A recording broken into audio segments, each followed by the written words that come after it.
One of the best quotes and pieces of advice that I could ever give somebody is change your mind to change your life. Hola, hola, hola todos, es tu prima favorita, Bobby here, and welcome to the Cousins Corner. If you are new here, if you are not new here, welcome back. I'm tu prima favorita, Bobby, and I just like to talk. And today I'm going to be talking about just a couple mindset shifts that will change your life, right? I am all for shifting your mindset, for changing tu vida, for living the vida that you want, living the life that you want, creating the life that you want. And I just wanted to share a couple things that will really help you to be able to change your life. One of the greatest quotes that I stand strong by is change your mind, change your life. I also stand by change your body, change your life, but the body be bodying. So we good over here, homie, we good over here. Change your mind to change your life is absolutely something that I hold near and dear because I'm living proof of that. And also it's true. It's facts. If you don't believe it, I don't know what to tell you. But once you start changing your mind, whether it be beliefs that you've had, whether it be beliefs about yourself or about the world around you, whether it be the way that you decide to show up, the way that you decide to do things, the way that you decide to think about yourself or other people, or just your life in general, things around you start to change. Your life starts to change based off of the way that your mind is. So without further ado, I'm just gonna give you 3 mindset shifts that will change your life. The first one is rejection is redirection. I know. It sounds a little bit cliche, right? And we get tired of hearing it, but it is literally the truth. Think about it. If you're driving down a road, there's a barricade on the road, the little orange gate thing or whatever that they put down to traffic to tell you that you can't go this way. You literally either have to go this way, turn around, whatever the case may be. You get redirected, right? That redirection is what's going to get you to where you need to be more safely, more efficiently, and most importantly, you won't drive off a cliff. And I know that sometimes it seems like it's more of an inconvenience, right? It's like, I just need to get to the other side of the bridge. Why can't I just cross the bridge? Why do I have to take the back road or go around or go to the second bridge or whatever the case may be? And sometimes it's not very obvious to see why we're being redirected. Sometimes it is. Sometimes you can see, okay, the barricade is there because on the other side of the barricade are sharp rocks, glass, the end of the cliff that I could just drive off of and just kaput into who knows where, right? So if you want to drive that way, you can get out the car and move that barricade and bust all your tires or drive off the cliff if you want to. Or you could pay attention to the fact that that's probably dangerous and not the best way that I need to go, and I need to move around.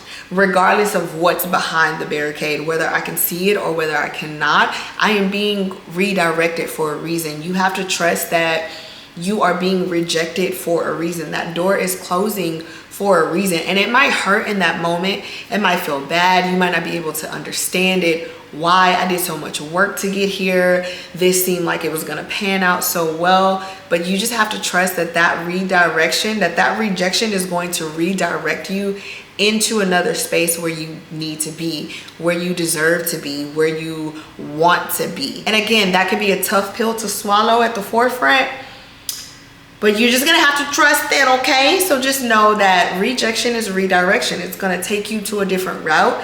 And even if you don't understand why, trust that it's going to take you to where you need to be so that you can end up exactly where you want to and exactly where you're supposed to. My second mindset shift that will change your life is understand that rest is productive.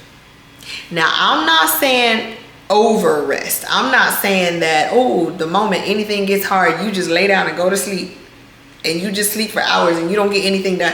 No, I'm not saying that. But we live in a time where there's kind of a shift now, actually, but where people just feel like you just gotta work. The thing that I used to hate hearing was, I'll sleep when I'm dead. And I'm like, you gonna end up offing yourself and then you're gonna be asleep for real. Like I'm not going to wait until I have to rest involuntarily to rest. No, rest is important and it is productive. It's just like you have to give your muscles a break from working out sometimes just so they can heal and they can rebuild. They need to not be under so much stress and pressure every single day because you might end up pulling something, or you might burn out, or whatever the case may be. You don't want to do that. It's the same thing with your body. It is okay to take rest.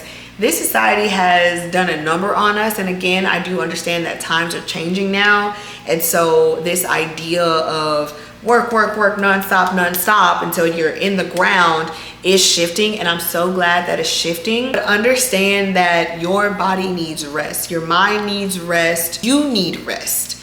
It's okay to rest. You don't have to put out 22 hours of work in a day. Like, if you are managing your time well, if you are staying consistent, if you are staying organized and staying on top of your things, you will achieve success.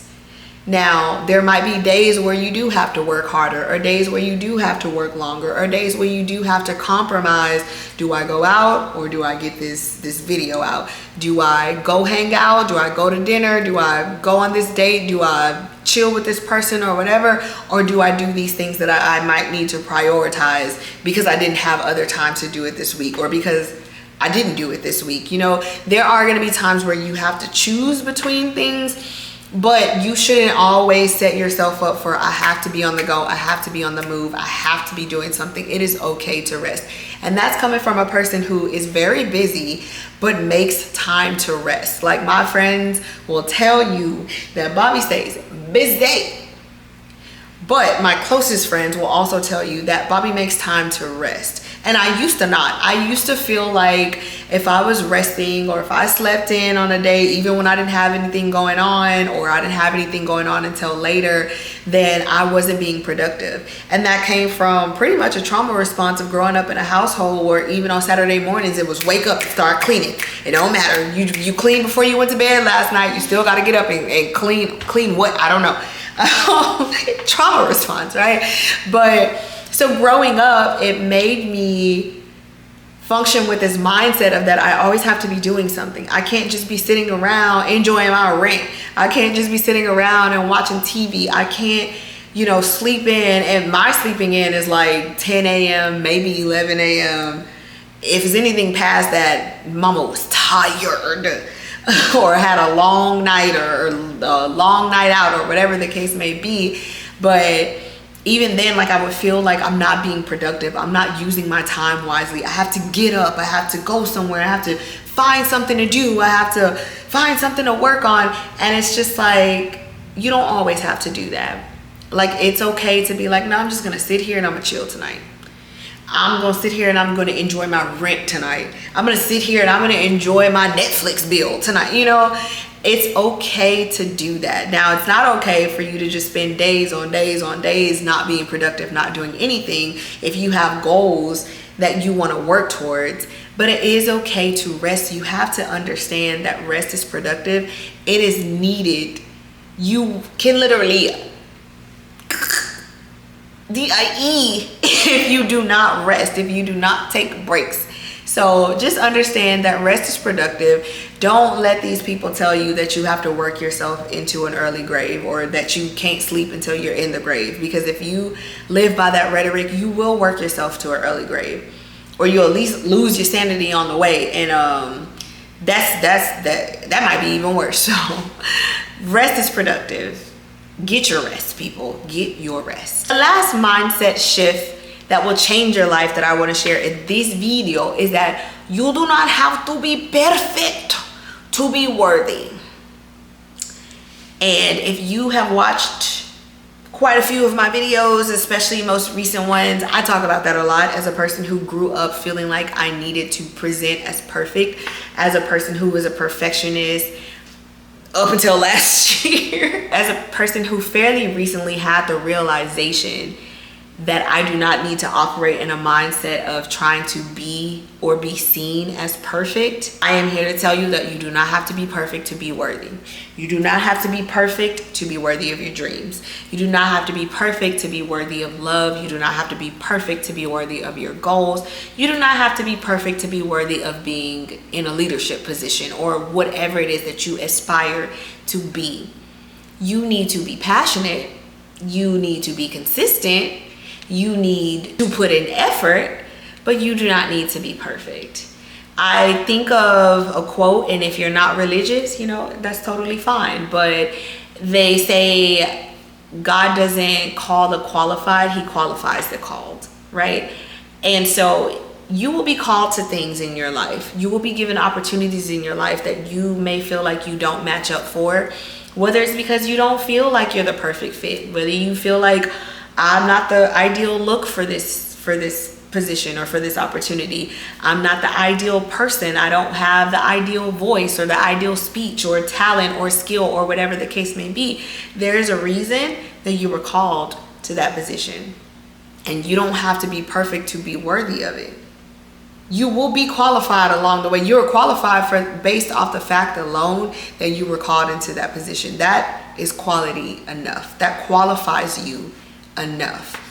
So understanding that I don't have to be the perfect this before I take this opportunity. I don't have to be the perfect that before I allow myself to open up to love. I don't have to be the perfect person before I allow myself to open up to true friendships. I don't have to be the perfect person before I take on this job position, or before I start that business, or before I do A, B, C, or D. You don't have to be perfect. You just have to be there. Sometimes that's all it really is. You just have to be present. And sometimes opportunities just drop right there. But I'm telling you, if you are consistent in it, if you are focused, if you are driven, if you are ambitious, if you are passionate, that's all it takes. You alone having that desire is what makes you worthy. Now, I'm not saying that there aren't things that you're going to have to work for in your life, that there aren't certain skills or crafts that you might have to build out before you find yourself in certain positions or certain opportunities. But I am saying that when those positions and opportunities come to you, don't get into your mind so much that you discount yourself because you don't feel like you're where you need to be or where you're supposed to be. I've counted myself out of certain situations, certain opportunities, certain network connections, whatever the case may be, because I didn't feel like I was in the place that I needed to be just yet. I didn't feel like I had the qualifications needed, so I passed them off to somebody else. And while I have no regrets, they were learning opportunities for me. One thing that I did learn is if it's presented to me, I'm gonna take it. Now, if I know for a fact this is not something that I'm interested in, this is not something that I can commit to, this is not something that I really actually need or desire to do, then, you know, that's different. But if this is something that, oh my gosh, this is a dream opportunity, or this is something that's really going to help me or elevate my career or my skills or whatever the case may be, I might not feel like I'm the perfect person for it. I might feel like, hey, this person's better than me. This person is more skilled than me. This person is more educated than me. But you know what? The opportunity presented itself to me, not to them. And once I realized that, I had basically made an agreement with myself that I will not pass off an opportunity that comes to me that is for me ever again. And I haven't since. Again, unless it was something that I really didn't desire to do, or whatever the case may be, anything that I really wanted to do, anything that I'm like, this is going to benefit me, this is a space where I need to be, I'm not passing that off. Sure, maybe I'll bring somebody else on, you know, with me. Hey, you want to work on this project with me? Or I got this opportunity to do this and I would love for you to accompany me, or whatever the case may be, but I'm not passing it off. That's my es mío. Es mío. It was presented to me. It is for me. So just remember that, like, you do not have to be perfect to be worthy of anything. Working towards it, yes. Building your skills, yes. Consistent, yes. Driven, yes. Perfect, never. Anyway, that's all I have for this video today about mindset shifts that will change your life. If you want to add anything to that list, please feel free to drop your comments down below, because I love to engage with y'all. If there's anything that I missed, or anything that you want to add, or anything that you want to share, mindset shifts that you've had, that you've personally taken, that have shifted your life for the better as well, please feel free to share those. So drop that down below. Also, please don't forget to like and to share and to subscribe, of course, because I'm tu prima favorita and you love me, don't you, primos? Don't you? Anyways, this is tu prima favorita, Bobby here. Thank you for joining me in the Cousins Corner, and I will see you next time. Bye.